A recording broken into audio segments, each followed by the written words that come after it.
Ano nga ba ang kantata? Actually, kapampangan term yan eh.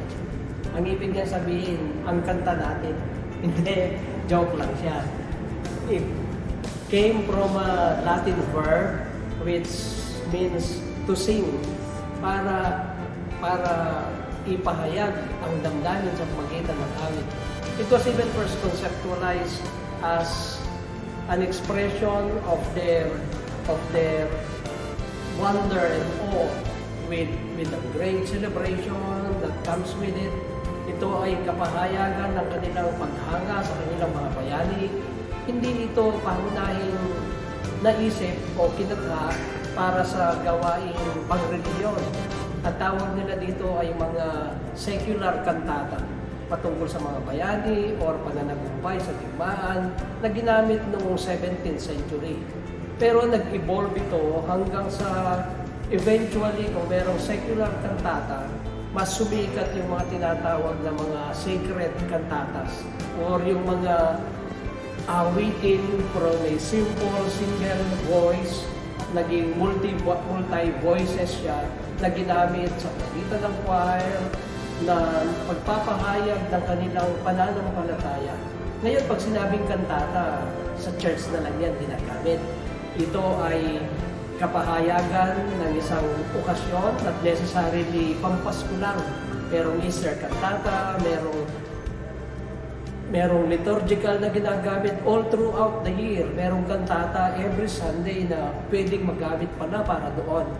Pero sa ating kasalukuyang panahon, at least sa aking nakagisnan, kadalasan ay pangpasko na lang yung mga kantata na ating nasasaksihan.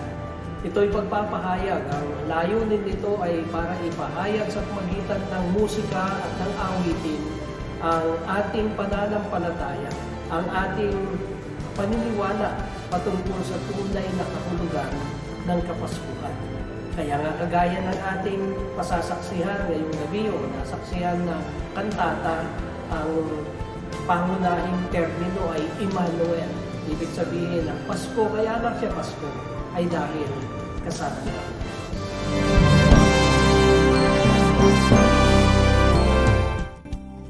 Una sa lahat, nagpapasalamat ako sa Panginoon sa opportunity na ipinagkaloob niya sa akin para makapag-lead sa music ministry.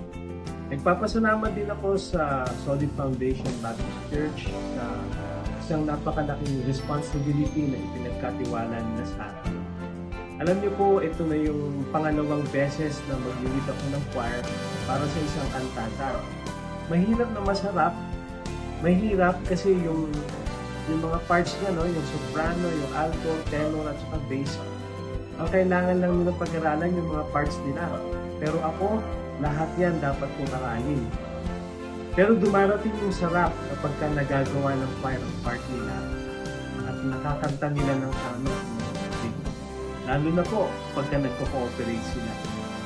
Ngayong gabi, matutunghayan ninyo ang Solid Foundation Baptist Church Choir sa kanilang pagtatanghal ng Emmanuel Celebrating Heaven's Child.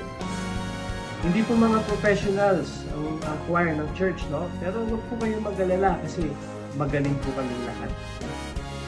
Kung meron po akong may pagmamalaki sa choir ng Solid Foundation Baptist Church, ito yung kanilang willingness, dedication at commitment na magpagamit sa Panginoon anuman ang kanilang estado sa kanilang pamilya.